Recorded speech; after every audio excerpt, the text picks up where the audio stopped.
यहां से आपको इस पोइम के बैकग्राउंड के बारे में समझ में आया कि what is the background of the poem. क्या है पोइम का बैकग्राउंड? कि भाई दो तीन चीजें हमारे दिमाग में आई पहली, कि किस चीज से इसने प्रभावित होके वो चीज लिखी है ऐसी।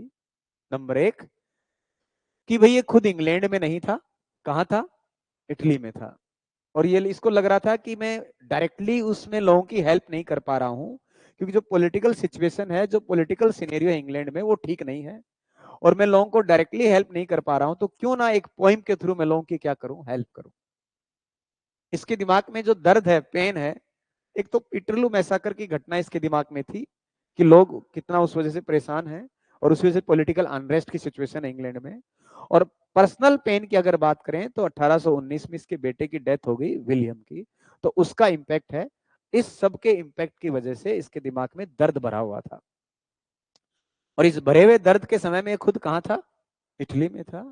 तो एक दिन वहां ऐसी कंडीशन में ये था, और वहां इसने उस मेडिटेरियन कोस्ट यानी अल्पाइन रीजन में इसने अर्नो रिवर के आसपास देखा। और क्या देखा इसने? कि सामने एक अचानक से एनवायरनमेंट चेंज होता है, सनसेट का टाइम है, अचानक से क्या होता है, थंडर होती है, लाइटनिंग होती है, हेलिंग होती है, रेन होती है, ऑटम वाली, और बहुत तगड़ा तूफान आता है।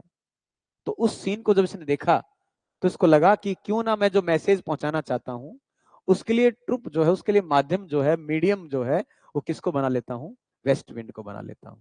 और तब इसके दिमाग में आइडिया आया, और तब इसने ओड लिखी, ode to the west wind. और इस ode to the west wind से क्या चाह रहा था ये? कि मैं लोगों को क्या कर दूं? इंस्पायर कर दूं। क्या करूं? इंस्पायर। कि जो भी इसको पढ़ेगा या जो भी इसको सुनेगा, कुछ तो उसके मन में विचार आएगा, और शायद उसको थोड़ी बहुत क्या मिलेगी? इंस्पिरेशन मिलेगी। ये इसकी सिचुएशन है, ये इसका पूरा क्या है? बैकग्राउंड है। समझ गए? और इस बैकग्राउंड में से क्वेश्चन आपको 200% आना ही है, कोई ना कोई।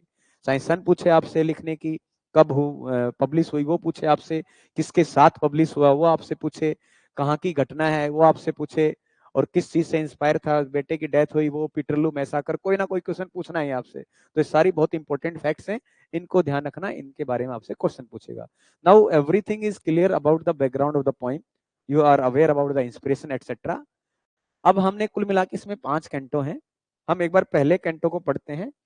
पहले अभी आपको इसमें figure of speech, vigour of speech कुछ नहीं देखना है। पहले सिंपल सा, सिंपल दिमाग में इतना कॉन्सेप्ट ध्यान रखना है कि मेरे को पोइम समझनी है, पहले इसका मतलब क्या है, ठीक है? बाद में सेकंड राउंड में जब देखेंगे तब हम समझेंगे क्या फिगर ऑफ स्पीच वगैरह है। अभी आपने कोई फिगर विगर स्पीच स्पीच कुछ नहीं देखना। अभी आपको ये समझ में आना है कि आपको पोइम समझ में आ रही है या नहीं आ रही है। तो पहले पहला कैंटो पढ़ते हैं, फिर उसकी समरी लिखते हैं, फिर दूसरा पढ़ेंगे, फिर उसकी समरी लिखेंगे, फिर तीसरा पढ़ेंगे, उसकी समरी लिखेंगे, फिर चौथा पढ़ेंगे, उसकी समरी लिखेंगे, फिर लास्ट पढ़ेंगे, फिर उसकी समरी लिखेंगे, फिर पूरी वापस पढ़ेंगे, फिर फिगर ऑफ स्पीच पढ़ेंगे, फिर खत्म कर देंगे। ठीक है? धन्यवाद। हाँ, तो इसका मतलब थोड़ा लंबा है मामला।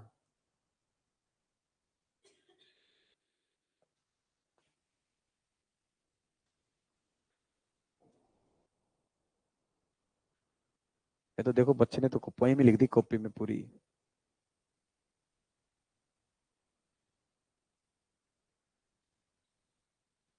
चलिए, ये पहला कैंटो है, पहला पार्ट है। थोड़ा मैं समझाने का प्रयास करता हूं जितनी मेरे में हिम्मत है। फिर भी नहीं समझ में आएगा तो कोई बात नहीं, समझा के छोड़ूंगा, ऐसी कोई टेंशन मत करना। ठीक? चलिए, पहले नॉर्मल पढ़ते हैं, फिर अब नॉर्मली पढ़ेंगे, है ना? O wild west wind, O wild west wind, P B Shelley is addressing to the west wind. उसको वाइल्ड बोल रहा है, wild. O wild west wind, wild क्यों बोल रहा है? तूफान आ रहा है, आंधी आ रही है, खतरनाक चल रहा है ना, स्टॉर्म टाइप है, इसलिए कैसा है? वाइल्ड। माइल्ड तो नहीं हो सकती, वाइल्ड है। माइल्ड मतलब थोड़ा कम ऐसा, लेकिन माइल्ड वाला केस नहीं है ये, वाइल्ड वाला केस है। O wild west wind, the breath of autumn's being, कि हे west wind, you are the breath of autumn, तुम ऑटम का श्वास हो। यानी तुम्हारा पता हमें कैसे लगता है? ऑटम का पता हमें कैसे लगता है? तुम्हारी वजह से। यानी तुम ऑटम का क्या हो? श्वास हो। इस प्रकार आदमी का श्वास होता है, उसी प्रकार ऑटम का तुम क्या हो? श्वास हो, ब्रीथ हो। समझ रहे हो? O wild west wind, the breath of autumn's being, कि तुम्हारे होने से ही हमें ऑटम का पता चलता है। You are the life line of autumn. तुम ऑटम का क्या हो? लाइफ लाइन हो, ऑटम सीजन की लाइफ लाइन हो। कौन? West wind. Thou from whose unseen presence. Thou, तुम वो हो, दाउ तुम वो हो west wind, from whose unseen presence, कि तुम्हारी प्रेजेंस है भी लेकिन अनसीन है। प्रेजेंस कैसी है? अनसीन है। ऑक्सीमोरन है वैसे तो, लेकिन अभी हम उसमें नहीं जा रहे, फिगर ऑफ स्पीच में ना। तुम सिर्फ पॉइंट पे ध्यान रखना। हुज अनसीन प्रेजेंस, हवा को देख सकते हैं क्या? नहीं देख सकते। क्या कर सकते हैं? महसूस कर सकते हैं। Thou from whose unseen presence the leaves dead, the leaves dead. Dead leaves नहीं लिखा उसने, क्या लिखा है? Leaves dead. उल्टा लिख दिया ना, डेड लीव्स लिखता तो ज्यादा बढ़िया रहता, लेकिन क्या लिखा? Leaves dead. कहते हैं तुम्हारी अनसीन प्रेजेंस से जो डेड लीव्स होती हैं, जो मरी हुई पत्तियां होती हैं, आर ड्रिवन, आर फोर्स्ड, उनको मजबूर किया जाता है, उनको फोर्स किया जाता है। Are driven. O wild west wind, thou breath of autumn's being, from whose unseen presence the dead leaves are driven. कि वेस्ट विंड, तुम्हारे होने से ही हमें किसका पता लगता है? ऑटम का पता लगता है। और तुम्हारी प्रेजेंस कैसी है? अनसीन है। लेकिन तुम्हारी इस अनसीन प्रेजेंस से डेड लीव्स आर ड्रिवन, जो डेड लीव्स हैं उनको ड्राइव कर दिया जाता है, उनको उड़ा लिया जाता है, उड़ जाती है। लाइक, ठीक उसी प्रकार से, like ghost from enchanter fleeing, ghost from enchanter fling.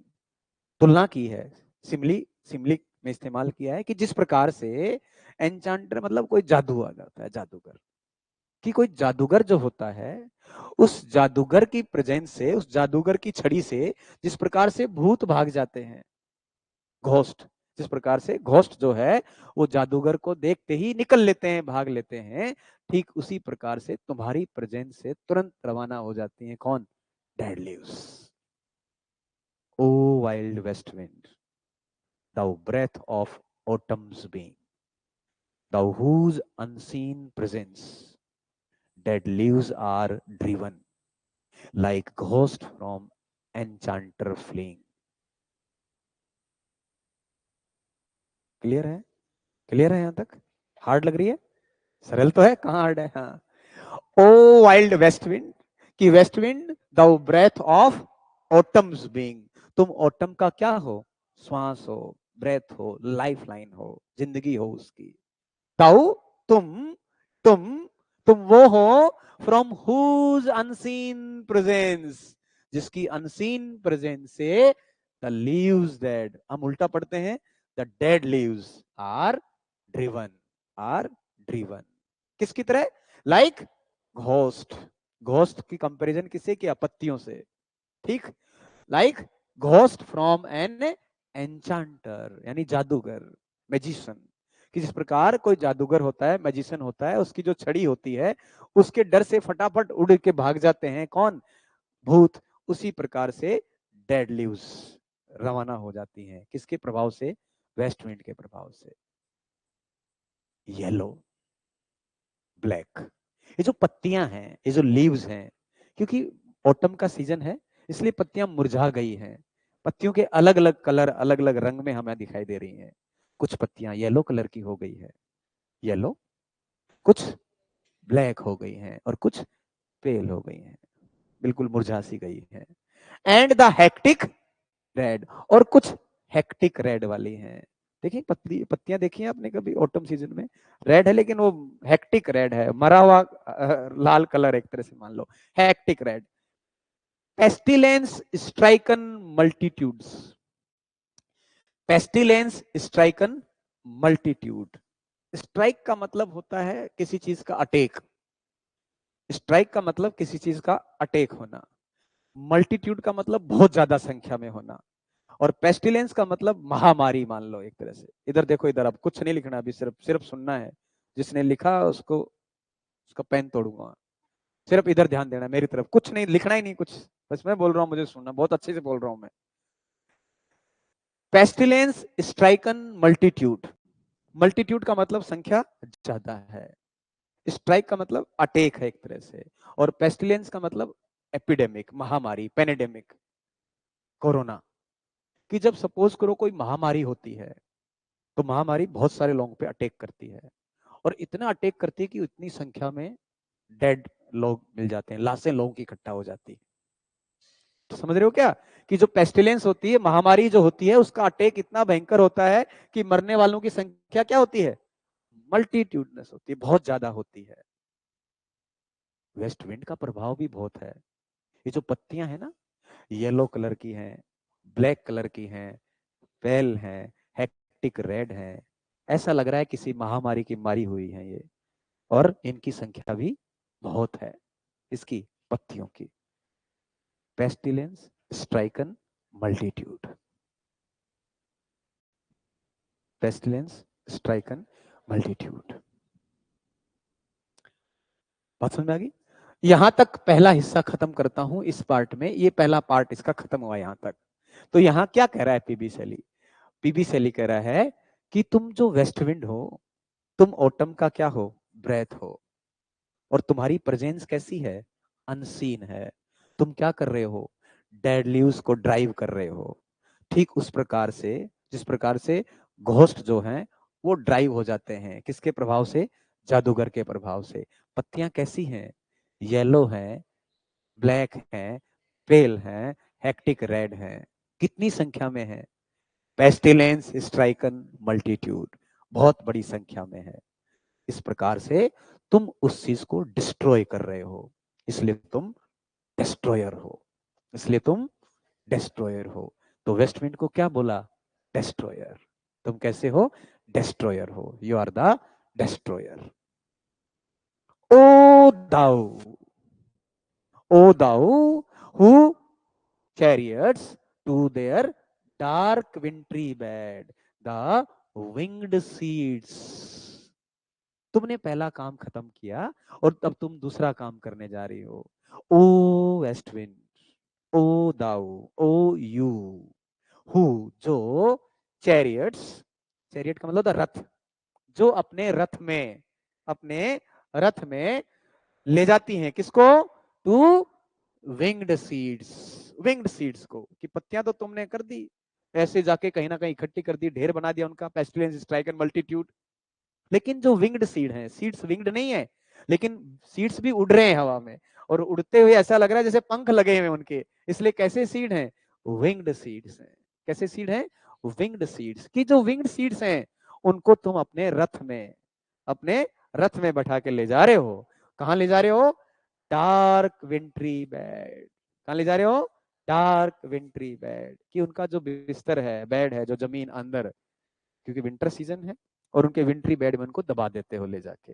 Bed क्या हो गया, जमीन, यानी जमीन में ले जाते हो तुम, अपने रथ में बिठा के उन सीड्स को ले जाते हो, और उनको कहां पहुंचा देते हो, dark wintry bed, dark wintry bed. किसको, द विंग सीड्स, लिटा दिया उनको, वेयर दे लाई, वहां जाके बेचारे वो लेटे हुए हैं।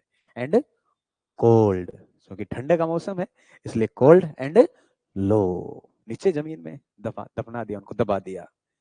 ठीक, यानी एक तरह से उनको सुरक्षित कर दिया, प्रिजर्व कर दिया, प्रिजर्व कर दिया, सुरक्षित कर दिया, प्रिजर्व कर दिया। Each,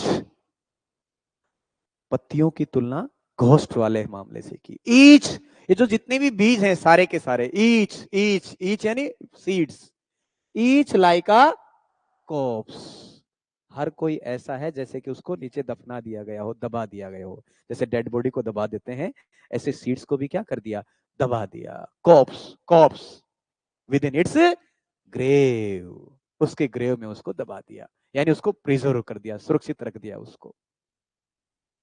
O thou who chariotest, किसको, विंग्ड सीड्स को। कहा, डार्क विंट्री बेड, कहा, dark wintry bed, where they lie, cold and low, each like a corpse within its grave. दबना दिया उनको, दबा दिया, दबा दिया. कब तक? Until. कब तक? Until. कब तक? Until. जब तक दाइन तुम्हारी अजूर सिस्टर, जब तक तुम्हारी अजूर सिस्टर ईस्ट विंड, ये तो है वेस्ट विंड, इसकी बहन कौन सी है? East wind. कि जब तक तुम्हारी ईस्ट विंड आती बारिश होने लग जाएगी. कि जब तुम्हारी ईस्ट विंड आएगी, thine is azure sister of the spring. Spring season आया, ईस्ट विंड चलने लगी और बारिश होने लगी. Thine azure sister of the spring shall blow her clarion. वो क्या करती है? अपना म्यूजिकल इंस्ट्रूमेंट बजाना चालू कर देती है. कौन? East wind. यानी बारिश स्टार्ट होना शुरू कर दी. सेल ब्लो हर क्लेरियन, अपना musical instrument. Clarion is a musical instrument. Over the dreaming earth, over the dreaming earth. Earth अभी ड्रीम कर रही है. ड्रीम इसलिए सोई हुई है, कोई डिस्टर्ब करने वाला नहीं है. डार्क विंट्री बेड में, कोल्ड एंड लो में नीचे चुपचाप बीज भी हैं, कुछ छेड़ने वाला नहीं है. अचानक से ईस्टर विंड आती है, स्प्रिंग सीजन आता है और बारिश होने लग जाती है. और जो ही बारिश होती है तो नीचे से वो बीज बाहर फूट फूट के बाहर निकल के आ जाते हैं. बाहर निकलेंगे सारे बीज. क्या निकलने लगे? बाहर स्प्राउट होने स्टार्ट हो गए. यानी जो बीज दफनाए थे वो क्या करने लगे? स्प्राउट होने स्टार्ट हो गए. कभी आपने भेड़ देखी? भेड़ भेड़ भेड़ बकरी देखी? सबने देखी है. और भेड़ बकरियों को कौन चराता है? गडरिया, सेफर्ड. तो सेफर्ड क्या करता है? अपनी भेड़ बकरियों को चराता है और उनको लकड़ी से हाँक के उनको ले जाता है. कहता है जिस प्रकार से आपने देखा होगा कि जो भेड़ें होती हैं उनको गडरिया हाँकते हुए उनको अपनी दिशा में अपने काम पे ले जाता है, ठीक उसी प्रकार से जब ये स्प्रिंग सीजन आती है तो बारिश उन बीजों को बाहर निकाल के लाती है कि चलो अब बाहर निकलो, बाहर निकलो. ड्राइविंग स्वीट बर्ड्स, इन स्वीट बर्ड्स को बाहर ड्राइव करके लाते हैं. किसकी तरह? Like flocks to feed in air, like flocks to feed in air. जिस प्रकार से भेड़ों के झुंड को चराने के लिए बाहर ले जाया जाता है, उसी प्रकार जो ईस्ट विंड होती है ये बारिश के साथ उन बीजों को बाहर निकाल के ले आती है. और जब बाहर ये बीज निकल के आते हैं, जब ये स्प्राउट करते हैं, इनकी जब स्प्राउटिंग होती है तो चारों तरफ फिल भर जाती है, पूरी धरती भर जाती है. किससे? विद लिविंग ह्यूज, जीवंत कलर दिखाई देते हैं चारों तरफ. हरे भरे हमें रंग दिखाई देते हैं चारों तरफ. एंड ओड्यूर, अच्छी अच्छी सुगंध हमें आती है. ये सुगंध ना केवल मैदान पे आती है बल्कि ये सुगंध हमें पहाड़ी पर भी नजर आती है. इस तरह से जो बीज तुमने सुरक्षित किए उससे पूरी धरा हरी भरी हो जाती है. ऐसी वेस्ट विंड मैं तुम्हें कह रहा हूं, मेरी बात तुम सुनो. You are the wild spirit. तुम वाइल्ड हो, तुम बहुत ही वाइल्ड स्पिरिट हो. विच आर मूविंग एवरीवेयर, तुम हर जगह मूव करती हो, हर जगह तुम मूव करती हो. तुम डिस्ट्रॉयर भी हो, तुम प्रिजर्वर भी हो. ओ वेस्ट विंड, तुम मेरी बात तो सुनो. O west wind, hear me, hear, सुनो तुम मेरी बात को सुनो. O wild west wind, O west wind, आप बहुत ही क्या हो? वाइल्ड हो, भयानक हो, खतरनाक हो. The breath of autumn's being, you are the breath of autumn. ठीक, यानी तुम्हारे होने से हमें ऑटम का पता चलता है. You are the breath of autumn. Thou, तुम वो हो फ्रॉम हुज अनसीन प्रेजेंस, कि तुम्हारी प्रेजेंस तो है लेकिन कैसी है? अनसीन है. फ्रॉम हुज अनसीन प्रेजेंस, तो प्रेजेंस तो है लेकिन प्रेजेंस कैसी है? अनसीन प्रेजेंस है. डेड लीव्स या लीव्स डेड आर ड्रिवन, कि तुम्हारे अपनी अनसीन प्रेजेंस से भी डेड लीव्स को क्या कर देते हो? ड्राइव कर देते हो, उनको उड़ा ले जाते हो. किस प्रकार से? लाइक घोस्ट, जैसे कि घोस्ट जो होते हैं वो भाग निकलते हैं, फ्लाई कर जाते हैं. किसकी वजह से? एन्चांटर के डर से, जादूगर के डर से. तो उन पत्तियों को तुम उड़ा देते हो. पत्तियां कैसी हैं? येलो कलर की हैं, ब्लैक कलर की हैं, पेल कलर की हैं और हेक्टिक रेड है. यानी हेक्टिक का मतलब डिजीज रेड है, है ना, ठीक है, मरा हुआ लाल रंग है, एक तरह से बीमारी से ग्रसित रेड कलर वाली है। और ये कितनी संख्या में है? मल्टीट्यूडस है, बहुत बड़ी संख्या में है। जैसे मानो कि किसी महामारी से पीड़ित हो, पेस्टिलेंस स्ट्राइकन, जैसे कि किसी ने इनको महामारी ने इनको मार दिया हो, ऐसा लग रहा है। तो पेस्टिलेंस स्ट्राइकन मल्टीट्यूड। खत्म पहला पार्ट। ओ दाऊ, तुम वो हो हु चैरियट्स, जो अपने रथ में, अपने उस हवा रूपी रथ में क्या कर लेते हो? बढ़ा के ले जाते हो किसको? The winged seeds, winged seeds को। कहां? To their dark wintry bed, उनके उस डार्क विंट्री बेड में ले जाते हो, यानी अर्थ में, नीचे जमीन में ले जाते हो, जहां पे where they lie cold and low. ठंड का मौसम है इसलिए कोल्ड है, नीचे चले गए इसलिए लो है। ईच, सब के सब, ईच लाइक अ कॉप्स, सब के सब कॉप्स की तरह है, एक तरह से नीचे। विद इन इट्स ग्रेव, यानी जैसे कोई ग्रेव में कॉप्स होते हैं वैसे ये नीचे दफन हो जाते हैं, दब जाते हैं वहां। अंटिल, कब तक? दाइन अजूर सिस्टर, जब तक तुम्हारी अजूर सिस्टर, वैसे अजूर का मतलब ब्लू, नीला कलर, यानी आसमान में बादल बादल हो जाए, बरसात हो जाए। दाइन अजूर सिस्टर कौन है? ईस्टर विंड, जो ईस्ट विंड होती है जब वो आती है of the spring. East wind कब होगी? स्प्रिंग में। वेस्ट विंड कब है? ऑटम में। स्प्रिंग सेल ब्लो, वो क्या करती है? ब्लो करती है her clarion over the dreaming earth, over the dreaming earth. कभी मान लो सुबह आप नींद ले रहे हो, बहुत बढ़िया आराम से सो रहे हो, सुबह सुबह मस्त नींद आ रही है, 4, 4:30, 5 बजे, और अचानक कोई आपके कान में आके पूंगी बजाए पौ, तो आप क्या करेंगे? ड्रीमिंग पर्सन से आपका नींद खुल जाएगी। तो धरती में ये बीज क्या कर रहे हैं? ड्रीमिंग कर रहे हैं। ड्रीमिंग अर्थ का मतलब शांत है, कोई हलचल नहीं है, क्योंकि बीज नीचे है और सारी की सारी क्या है? शांत है। क्लेरियन का मतलब म्यूजिकल इंस्ट्रूमेंट है, शांत है। और अब वेस्ट में सेल आती है, स्प्रिंग की इंस्ट्रूमेंट आती है और आके अपना म्यूजिकल इंस्ट्रूमेंट बजा देती है। कौन सा म्यूजिकल इंस्ट्रूमेंट? बारिश रूपी, बारिश वाला म्यूजिकल इंस्ट्रूमेंट बजाती है। और बजाते क्या होगा? जिस अर्थ को सपने आ रहे थे वो अर्थ सपने से जाग जाती है, और सपने से जागते ही वो बाजा बजा कहती है उठो चलो बाहर। बाहर कौन? बीज, कि भाई अब तुम बाहर चलो, बहुत दिन नीचे सो लिए, अब तुम्हारा बाहर निकलने का समय आ गया है। जिस प्रकार से गडरिया अपनी भेड़ों को चराने के लिए ले जाता है, वैसे उनको कह रहे हैं तुम भी बाहर चलो, और वो भी बाहर निकल के आ जाते हैं। कौन? बीज। और जब वो बाहर निकल के आते हैं तो इस प्रकृति की छटा में इस तरह से समाहित होते हैं कि चारों तरफ सुगंध ही सुगंध हो जाती है, चारों तरफ अलग अलग प्रकार के कलर हो जाते हैं, ह्यूज, वेरियस कलर्स जो हमारे सामने दिखाई देते हैं। ठीक है। दाइन अजूर सिस्टर, तुम्हारी जो अजूर सिस्टर है spring shall blow her clarion, वो अपना म्यूजिकल इंस्ट्रूमेंट बजाती है ओवर द ड्रीमिंग अर्थ। किस पर? Dreaming earth, the earth which was sleeping, sleeping earth पे। एंड फिल, एंड फिल, और भर देती है, बीच वाली लाइन जानते ही नहीं, अब इसको छोड़ो आप। एंड फिल, और भर देते हैं, किससे? विद लिविंग ह्यूज, जिंदा कलर, हरे भरे कलर हमें दिखाई देते हैं। एंड ओड्यूर्स, और सुगंध से, किसको? प्लेन एंड हिल। अब वो जो बाहर निकल के आए बीज, उनकी तुलना किससे की गई है? ड्राइविंग स्वीट बर्ड्स, ये स्वीट बर्ड बाहर निकल के आते हैं किसकी तरह?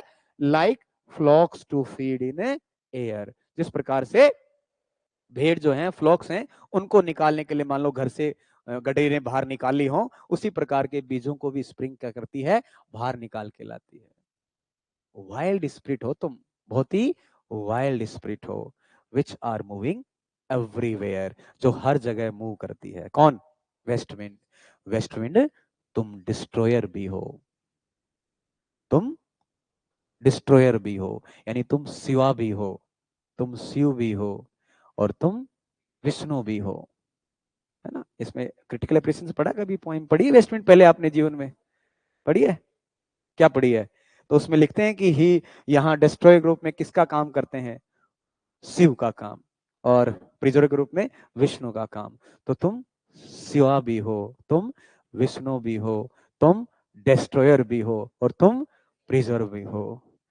हियर ओ हियर, सुनो वेस्ट विंड सुनो, मैं तुम्हें पुकार रहा हूं, ओ वेस्ट विंड तुम सुनो। आए समझ में? अच्छी लगी? आज बोलते तो मरे मरे, तुमसे तो बढ़िया वही है, आप समझाएं और हम समझ में नहीं आए, ऐसा हो नहीं सकता। Your teaching style is unique, you are unbelievable, your command on Hindi is also super. और तुम मरे पड़े हो, तुम्हारे मुंह से तो कभी कुछ निकलता ही नहीं है। धन्यवाद।